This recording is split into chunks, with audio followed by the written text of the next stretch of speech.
I guess I will just start. I hope you're hearing me. I have low technical support. I see more people coming in Bern. I guess Fribourg is a bit late. We'll wait 2 more minutes before we start. C'est vrai? À vous. Alors, si je parle comme ça, ouais, ça va? Ok.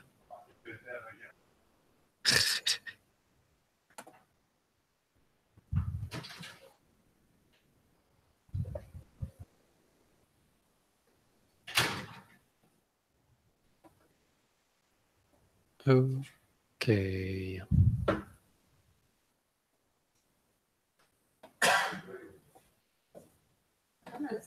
Ok.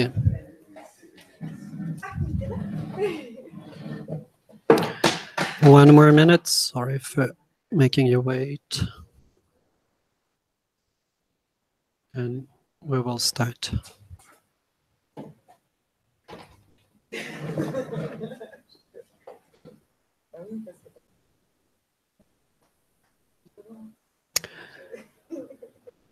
Okay, let us start.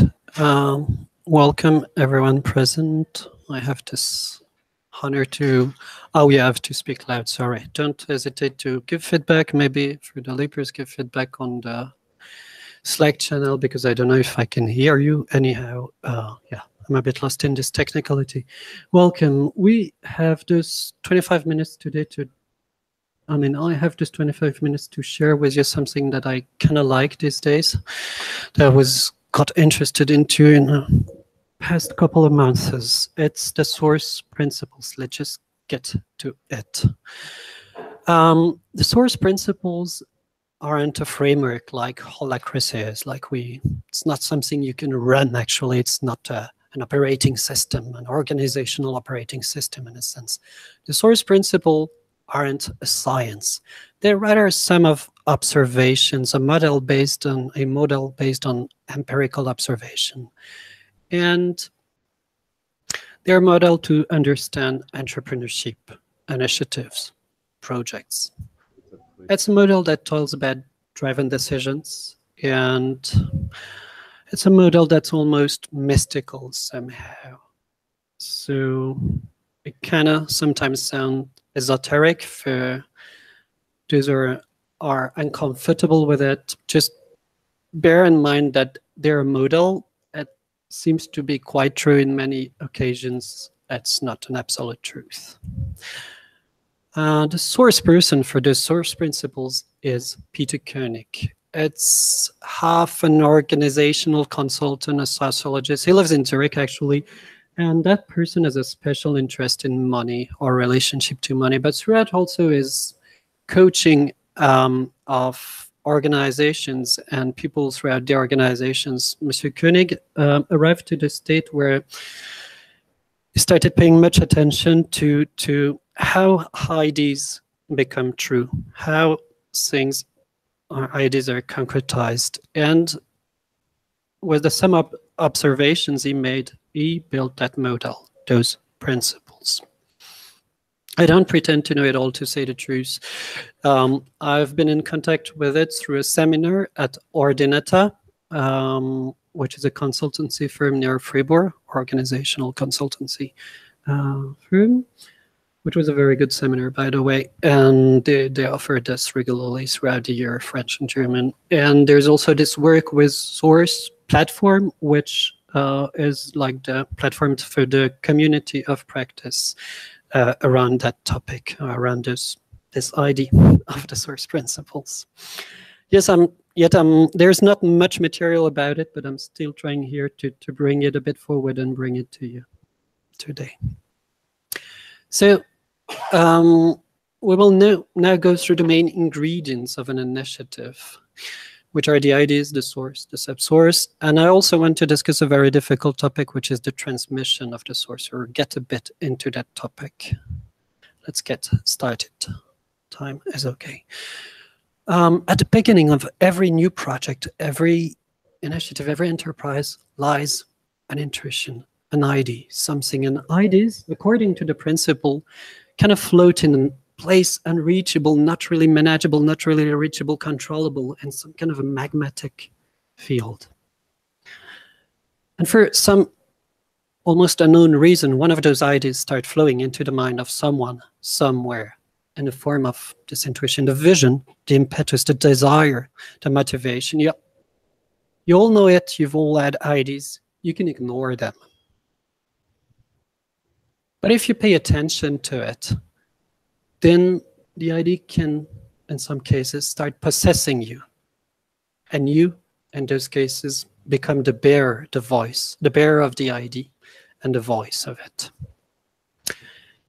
Money is not a main driver here, passion here, where we're talking about passion and not money in this case. Well, it's also important to say that the source person, according to those principles, does not generate the idea. He or she receives it. There's more to it.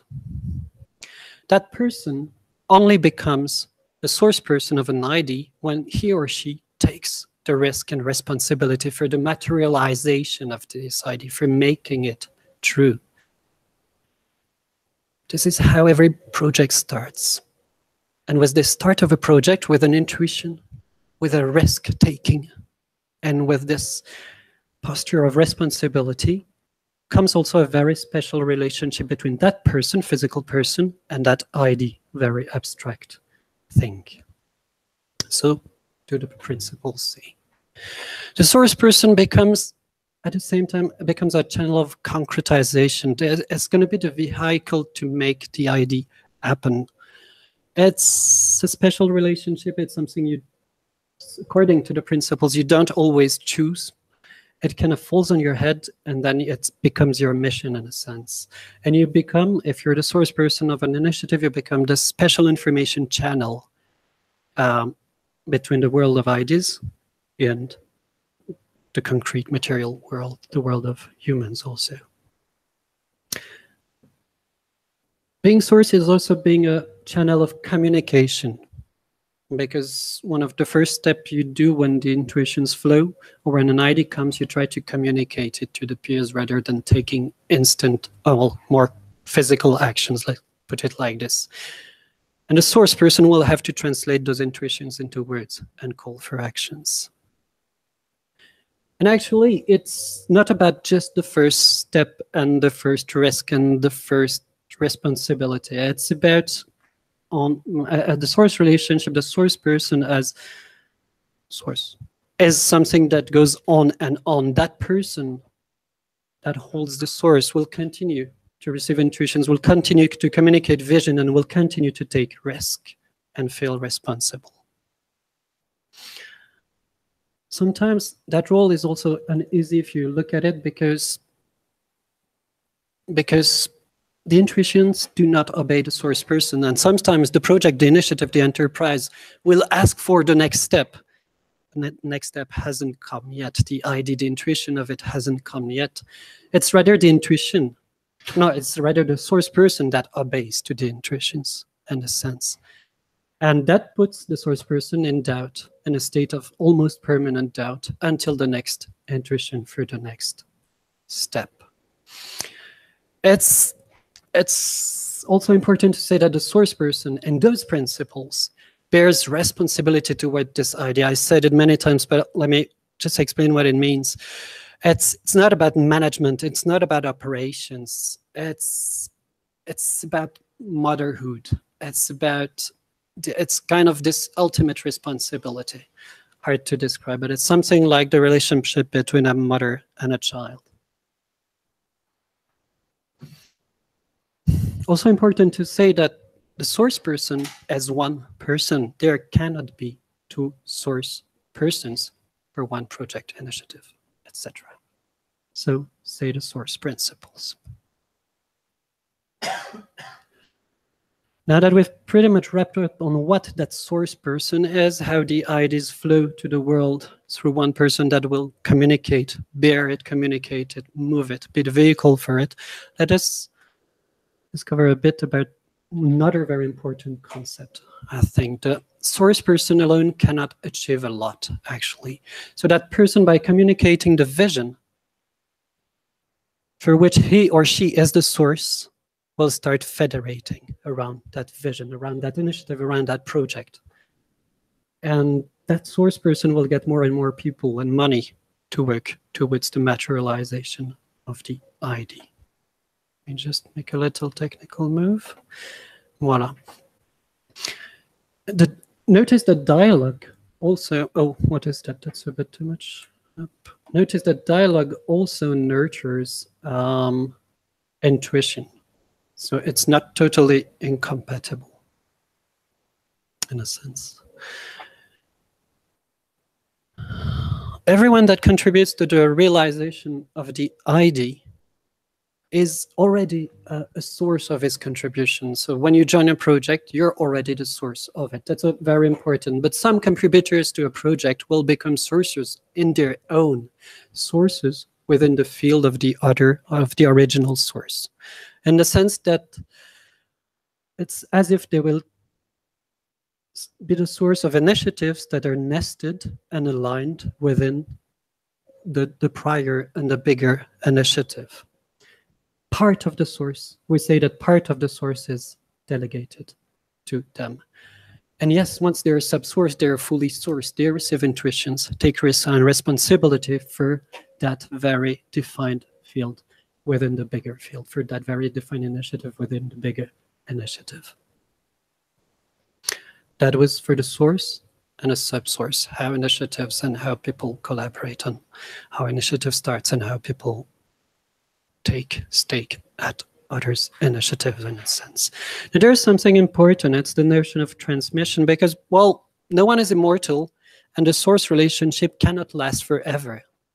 So we all know that changes at the head of an initiative, of a project, of an organization is rather hard, very hard thing to do.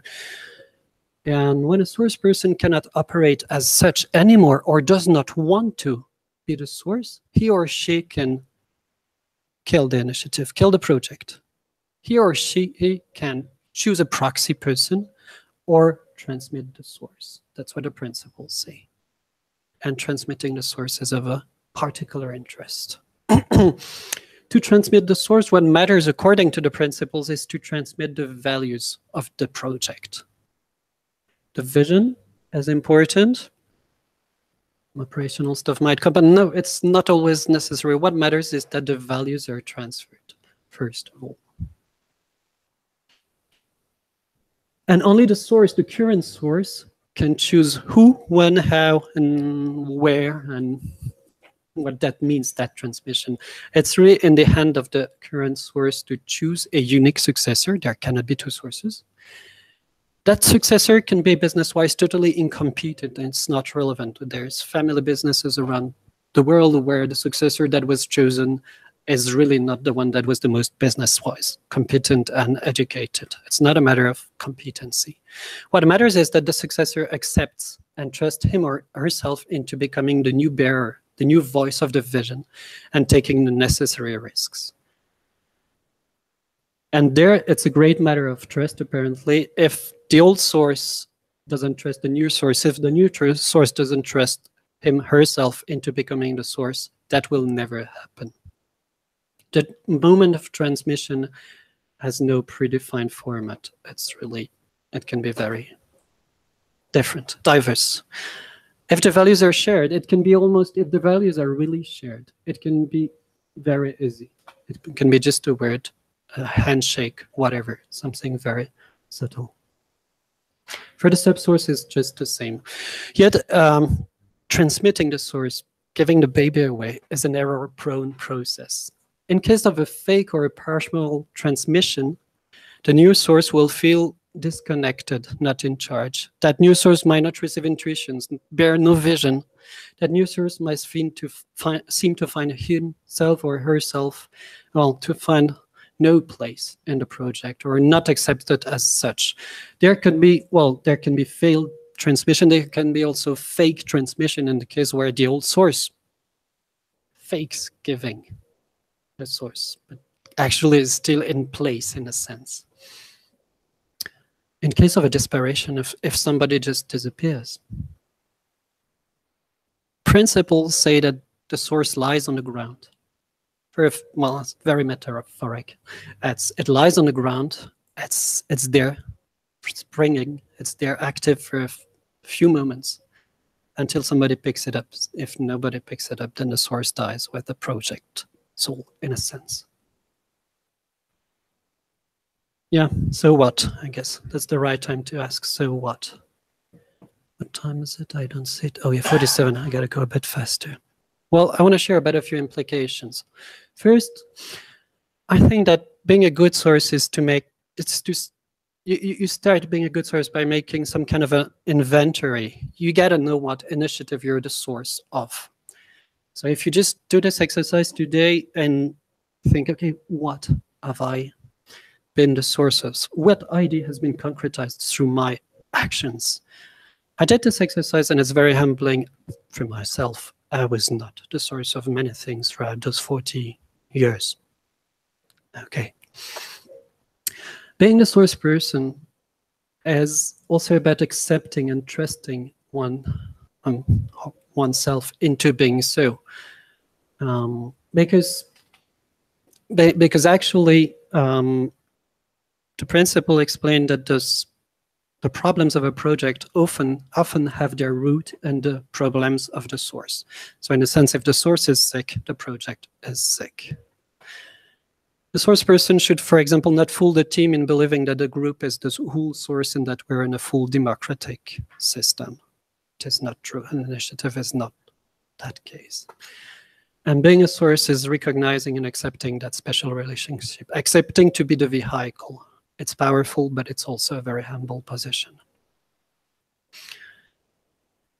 Another thing that is very important is when you're the source of something, don't forget that you're often the source of something.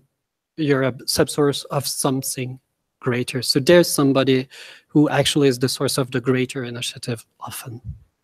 And that's important to know what you're the subsource of, in a sense. When you join initiatives, projects, firms, enterprise, whatever,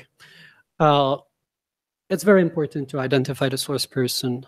It can be hard to spot it. It's really hard. Who took the risks, the key decisions? Whose voice bears weight and impact? Who comes in with intuitions and vision? And who keeps on taking risks?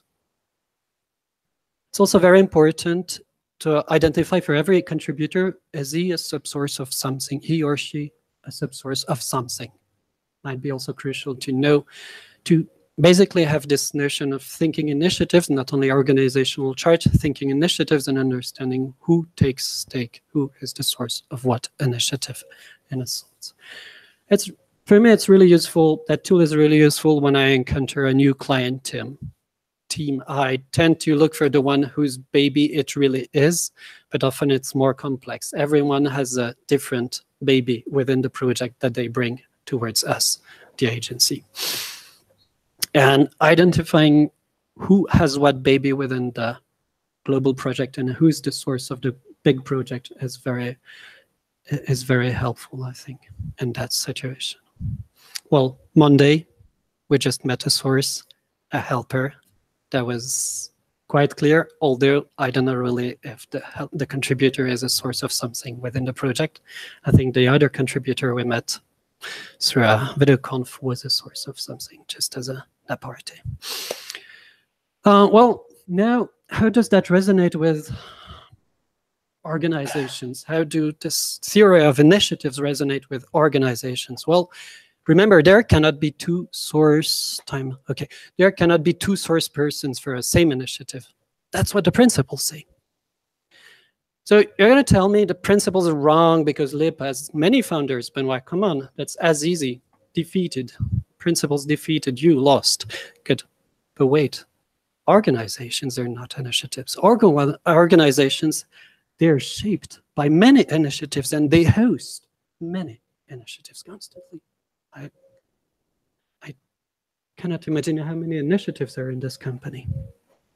And although I haven't talked about it with any founder of Liip, my bet is that each of the founders is the source of something very distinct within Liip. Very distinct initiative, bringing some very distinct value and vision, part of the big vision. There has to be a main source. I don't know where it is for the moment. Yeah, let's just move. Well, another case maybe during the workshop I did, there was two persons that were about to launch their business together. They were very excited about it. And well, when we got to that principle, there is only one source. They were uncomfortable suddenly, like, vroom, vroom. No! And that was really, really impressive. And then the question was raised to say, maybe rather than hunting for the source, look for what you're the source of within the bigger initiative. And they quickly came to the conclusion. And actually, what surprised me is that the person that was the most, I'd say, business-minded, like the entrepreneur and in the pair, said, I'm not the source, actually. I remember myself going to contribute to the other's ID very clearly. So I'm not the source. And I clarified and somehow made them both quiet. And I mean, that brought clarity to their initiative structure in a sense. Well, we can also resonate about those, make those principles resonate with our holacratic system in a sense. I believe there's quite some adequation between this notion of source and this notion of lead link, especially in holacracy. So the seminar I was doing was with people of the dynamic participatory dynamic. It's not really something that exists in the English-speaking parts of the world, or not really developed. It's more in Belgium, Switzerland, France, Canada, etc. And in this system, you don't have the separation of souls and roles. So it's a bit different. But in the case of holacracy, you have the clear separation of roles and souls, and the lead link in this sense can be peeled off from all the lead link role can be peeled off of any operational duty in a sense, almost. So that I believe that the lead link and the source can be somehow quite easily met in holacracy and less in other systems. Nevertheless, I think that it's also very interesting to think of terms of source when it comes to think about the projects of a circle or something like this. But it's, for me, it's really resonance, and it cannot totally match. It will never totally match, because holacracy is about structure, and the source principles are about energy, dynamics. Different, complementary.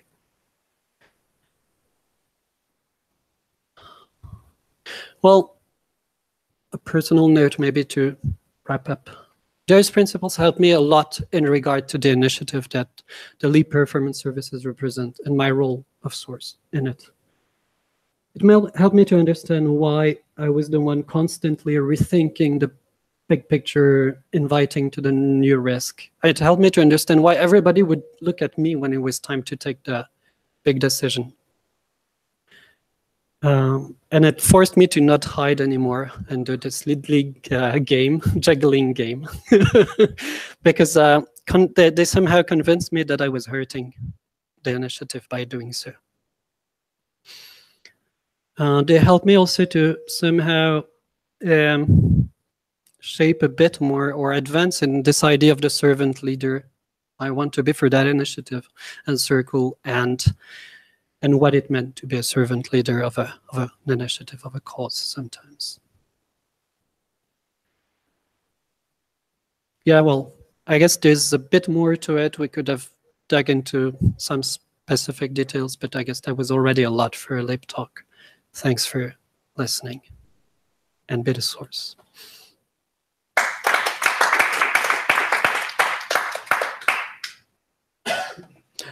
I'm supposed to ask if there is any question. I will start with Lausanne, knowing that if there is questions from the other, I don't know how they will get to me. And my helpers cannot help me during a meeting. So I'll start with any questions from Lausanne. Clarification questions, maybe.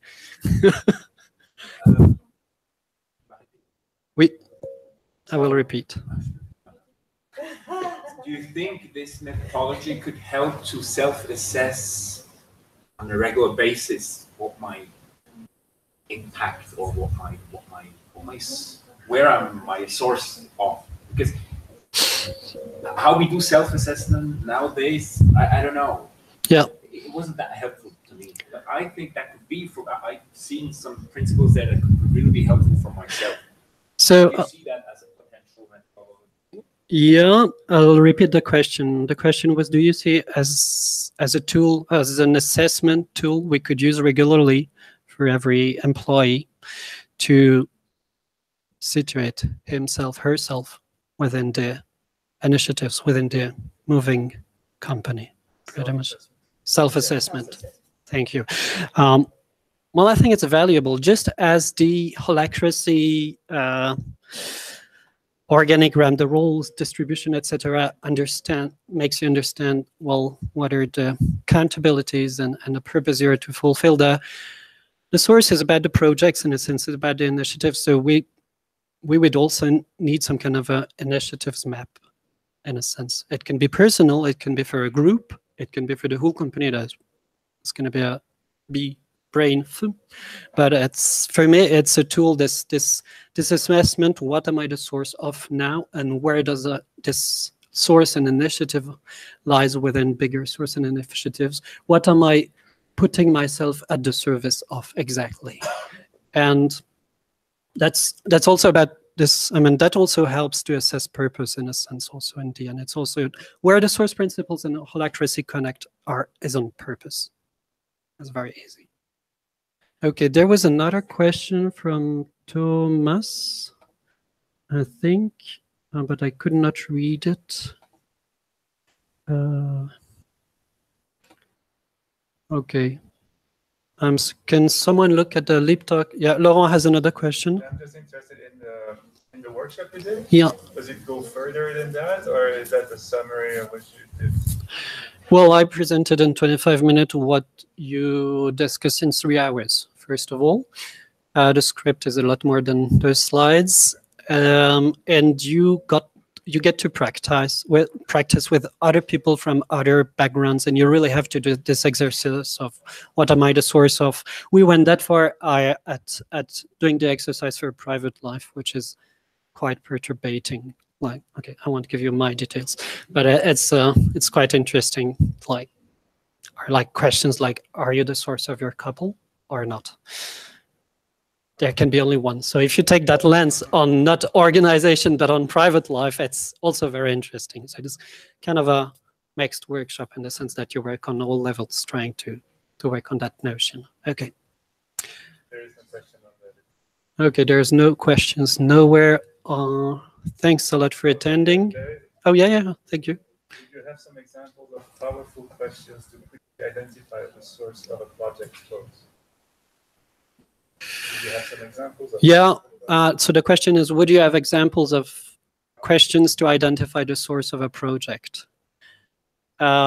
Maybe not questions, but in the past I've used some tricks, like when somebody comes with a project and is like a client and is demanding help, but then the setup and the things are not clear and the intent is not clear, I tend to say, well, let's just drop it. Okay, can you drop that project and see who hurts, who reacts violently, who reacts like the mother of the child to be slaughtered, in a sense. And in that sense, and there you can, for me, that's one trick I would use to, well, I can come up with right here, right now, to identify the source. The other is to look, I mean, it's not about questions, it's about looking at the people. There's Monday, the source person that we met Monday, when he was trying to explain to us, get back to the basics, get back to the vision, he would just look up, raise his hands, and take that special voice rhythm. And you're like, okay, it's all in there. It's in there. He's got the connection to the ID. He's very connected to his ID, etc. So that's more like cues than questions, I guess. There's a comment by Thomas Ederman that maybe handover could be more on purpose and less on values and less on actual things to do. Like when we do a handover for a sabbatical, for example, or things like this. Like transmit the values rather than just say you have to do this meeting here and there, and this is the deadline, and then the person taking over is lost. This is my interpretation of this. Okay, I'll just put it on. So there has been a comment by Thomas Eberman about handover and how we should hand over things, projects where we're about to live on values and less about technical details. Well, on purpose and on value. Well, I think it's interesting. The source principles don't talk a lot about purpose. It's not talk about the vision ID, but then it's connected to purpose. And transmission, handover, maybe that would be something. Well, I guess handovers are rather partial. They're like time related, so it's always a compromise. Thanks for the comment as well. Well, thanks for Christian, thanks to Leo, to Thomas who came to listen. Thanks for you in Lausanne who listened to you. Have a good lunch. Cheers.